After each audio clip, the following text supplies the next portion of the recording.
தமிழக வெற்றிக் கழக தலைவர் விஜய் இன்றைய தினம் புதுச்சேரி மக்கள் சந்திப்பு நிகழ்ச்சியில உரையாற்ற இருக்கிறார். குறிப்பாக கரூரில் நடைபெற்ற ஒரு சம்பவத்திற்கு பிறகு ஒரு பொது நிகழ்ச்சியில விஜய் கலந்து கொள்கிறார். பொது இடத்தில் நடைபெறக்கூடிய இந்த நிகழ்வுல எந்தவித ஒரு அசம்பாவித சம்பவங்களும் இல்லாமல் நிகழ்வை நடத்தி முடிப்பதற்கான ஏற்பாடுகள் செய்யப்பட்டு வருகின்றன. குறிப்பாக 5000 பேர் மட்டும் அனுமதி உள்ளிட்ட பல்வேறு நிபந்தனைகளோடு இந்த நிகழ்விற்கு அனுமதியானது வழங்கப்பட்டிருக்கிறது. இந்த நிகழ்ச்சி நடைபெறக்கூடிய உப்பளம் மைதானத்தில் ஒரு பேருந்தில் நின்றவாறு விஜய் பிரச்சாரத்துக்கு பயன்படுத்தக்கூடிய பேருந்தில் நின்றவாறு பேசுவதற்கான ஏற்பாடுகள் எல்லாம் செய்யப்பட்டிருக்கிறது. குறிப்பாக 2 மணி நேரத்திற்குள் இந்த நிகழ்ச்சியை முடிக்க வேண்டும் என்ற ஒரு நிபந்தனையை காவல்துறை விதிச்சிருக்காங்க. காலை 10:30 மணியிலிருந்து 12:30 மணிக்குள் இந்த நிகழ்வை நடத்தி முடிக்க வேண்டும். புதுச்சேரி சாலை என்பது ஒரு குறுகலான சாலை, போக்குவரத்து நெரிசல் இல்லாமல் இந்த நிகழ்வை நடத்தி முடிக்க வேண்டும். பள்ளி தொடங்குவதற்கு பின்னரும் பள்ளி முடிவதற்கு முன்னரும் இந்த நிகழ்வை நடத்தி முடிக்க வேண்டும் உள்ளிட்ட பல்வேறு கட்டுப்பாடுகளோடு இந்த நிகழ்விற்கு அனுமதியானது வழங்கப்பட்டிருக்கிறது. குறிப்பாக இந்த இடத்துல அதாவது ஒரு 5000 பேர் அனுமதி என்ற அடிப்படையில் அடையாள அட்டை QR கோடு பொருத்திய போலியாக QR கோடுகளை வைத்தோ அடையாள அட்டைகளை வைத்தோ வர முடியாத அளவிற்கு QR கோடுகள் நிர்வாகிகள் மூலம் வழங்கப்பட்டிருக்கிறது. அவர்கள் அந்த அடையாள அட்டை வைத்திருப்பவர்களுக்கு மட்டுமே உள்ளே அனுமதி என்ற அடிப்படையிலும் ஒரே இடத்துல கூட்ட நெரிசல் ஏற்படாதவாறு இதுபோன்ற ஏற்பாடுகள் செய்யப்பட்டிருக்கிறது. கம்பி வேலிகள் அமைக்கப்பட்டிருக்கிறது. ஒவ்வொரு கம்பி வேலிக்கும் 500 பேர் வீதம் அனுமதி என்ற ஒரு அடிப்படையில் அனுமதியானது வழங்கப்பட்டு வருகிறது. தொடர்ந்து இந்த காவல்துறையுடைய பாதுகாப்பு என்றால் மொத்தமாக ஒரு 1000த்துக்கு மேற்பட்ட போலீசாரும் இந்த இடத்துல மட்டும் ஏறக்குறைய ஒரு 600 போலீசார் பாதுகாப்பு பணியில் ஈடுபடுவதாகவும் ஒவ்வொரு கூண்டுக்கும் ஒரு 10 போலீசார் வீதம் பாதுகாப்பு பணியில் ஈடுபட்டு வராங்க. தொடர்ந்து DIG இந்த பாதுகாப்பு ஏற்பாடுகளை கண்காணித்து வருகிறார். ஏற்கனவே விஜயுடைய அரசியல் நிலைப்பாடு தமிழகத்தில் ஆளும் திமுக அரசை எதிர்த்து பேசி வரக்கூடிய விஜய் புதுச்சேரியில என்ன மாதிரியான அரசியல் நிலைப்பாடு எடுக்க இருக்கிறார், என்ன பேச இருக்கிறார் உள்ளிட்ட பல்வேறு எதிர்பார்ப்புகளோடு தொண்டர்கள் காத்திருக்காங்க. புதுச்சேரியில் ஆளக்கூடிய NR காங்கிரஸ் அரசாக இருக்கக்கூடிய முதலமைச்சர் ரங்கசாமியை விமர்சனம் செய்து பேசுவாரா, இங்க இருக்கக்கூடிய மக்களுடைய குறைகளை எடுத்துக் கூறுவாரா, இங்கு நடைபெறக்கூடிய ஊழல் குற்றச்சாட்டுகள் பல்வேறு குற்றச்சாட்டுகளை எதிர்க்கட்சிகள் முன்வைத்து வரக்கூடிய நிலையில அந்த நிலைப்பாட்டில் ரங்கசாமி அரசை எதிர்த்து விஜய் பேசுவாரா உள்ளிட்ட எதிர்பார்ப்புகள் எல்லாம் இருக்கிறது. புதுச்சேரியில் எந்த மாதிரியான நிலைப்பாடு எடுக்க இருக்கிறார் என்ற ஒரு அடிப்படையில் இங்க இருக்கக்கூடிய நிர்வாகிகளும் தொண்டர்களும் ஒரு எதிர்பார்ப்போடு காத்திருக்காங்க. தொடர்ந்து பாஜக அரசை விஜய் விமர்சனம் செய்து வரக்கூடிய நிலையில இங்க புதுச்சேரியில் அவருடைய தேர்தல் வீகம் அரசியல் வேகம் எவ்வாறு இருக்க போகிறது என்ற அடிப்படையில் தான் இந்த எதிர்பார்ப்பு நிலவுகிறது. சரியாக 10:30 மணி அளவில் விஜய் வருவார் என்று எதிர்பார்க்கப்படுகிறது. 12:30 மணிக்குள் இந்த நிகழ்வை நடத்தி முடிப்பதற்கும் இதுபோன்ற ஒரு பேருந்தில் அவர் பிரச்சாரத்துக்கு பயன்படுத்தக்கூடிய இந்த பேருந்தில் தான் அவர் இருந்து பேசுவதற்கான ஏற்பாடுகள் எல்லாம் செய்யப்பட்டிருக்கிறது.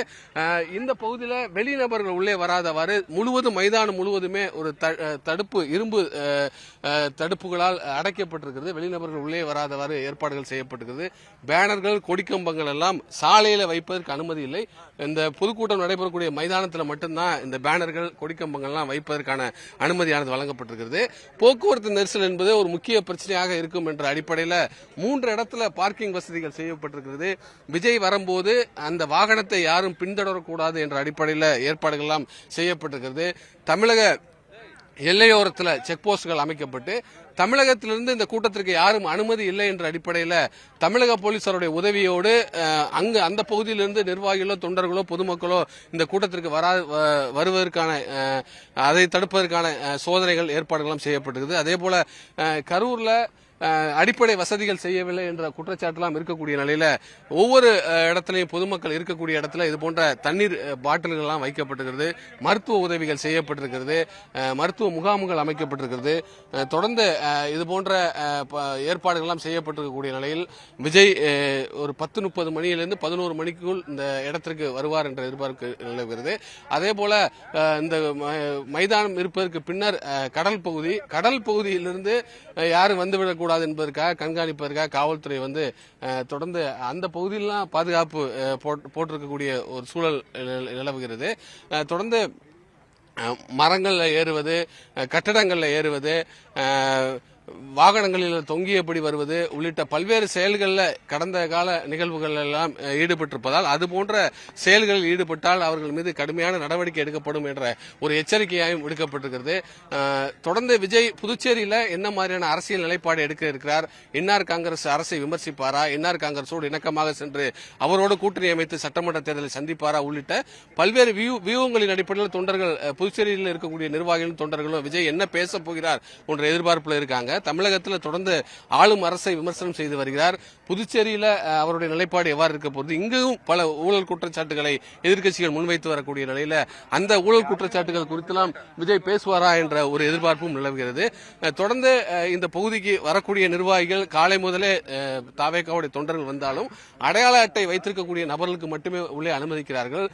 கமாண்டோ பாதுகாப்பு படை உள்ளிட்ட காவல்துறையுடைய பாதுகாப்பு எல்லாம் போடப்பட்டிருக்கிறது. மைதானத்தை சுற்றிலும் வெடிகுண்டு நிபுணர்கள் சோதனைகள் எல்லாம் செய்யப்பட்டிருக்கிறது. தொடர்ந்து ஒரு பலத்த பாதுகாப்போடு விஜய் வரக்கூடிய இந்த நிகழ்வுக்கு ஏற்பாடுகள் எல்லாம் தீவிரமாக செய்யப்பட்டிருக்கக்கூடிய நிலையில ஆம்புலன்ஸ்கள், தீயணைப்புத்துறை வாகனங்கள், காவல்துறை வாகனங்கள் எல்லாம் நிறுத்துவதற்கு தனித்தனியாக இடங்கள் எல்லாம் செய்யப்பட்டிருக்கிறது.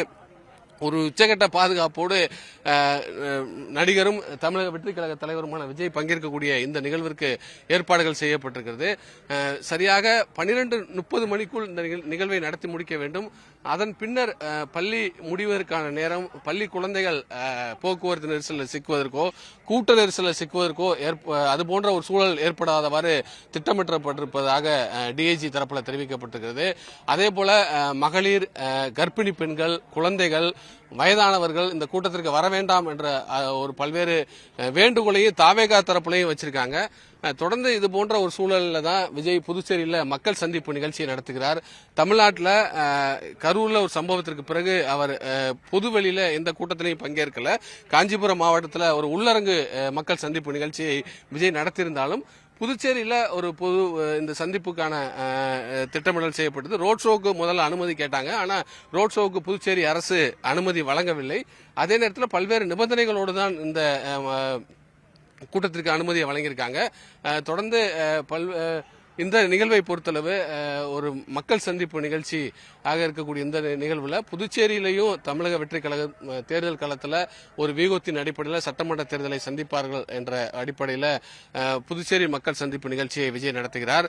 புதுச்சேரியில் அடுத்த கட்டமாக அவருடைய கட்சி பணிகள் எவ்வாறு இருக்கப் போகிறது, அந்த கட்சியுடைய பொதுச் செயலாளர் இருக்கக்கூடிய ஆனந்த் புதுச்சேரி மாநிலத்தைச் சேர்ந்தவர், அவர்தான் தமிழக வெற்றி கழக தலைவர் கழகத்துடைய பொதுச் செயலராக இருந்து வருகிறார்.